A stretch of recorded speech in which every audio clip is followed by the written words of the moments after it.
কাতারে অবস্থিত আমেরিকান সামরিক ঘাঁটিতে ভয়াবহ তাণ্ডব চালিয়েছে ইরান। কাছাকাছি সময়ে ইরাকের মার্কিন ঘাঁটিতেও ইরানের হামলার খবর দিয়েছে দেশটির গণমাধ্যম।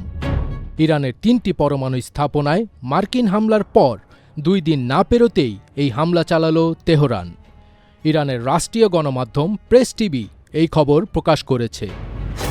এক সোর্স সূত্রের বরাতে দাবি করেছে, ইরান ইরাকে আইন আল আসাদ মার্কিন ঘাঁটিতে ৬টি ক্ষেপণাস্ত্র নিক্ষেপ করেছে। অন্যদিকে সিএনএন জানিয়েছে, ইরান মার্কিন সেনাদের উপর মোট ১১টি ক্ষেপণাস্ত্র নিক্ষেপ করেছে।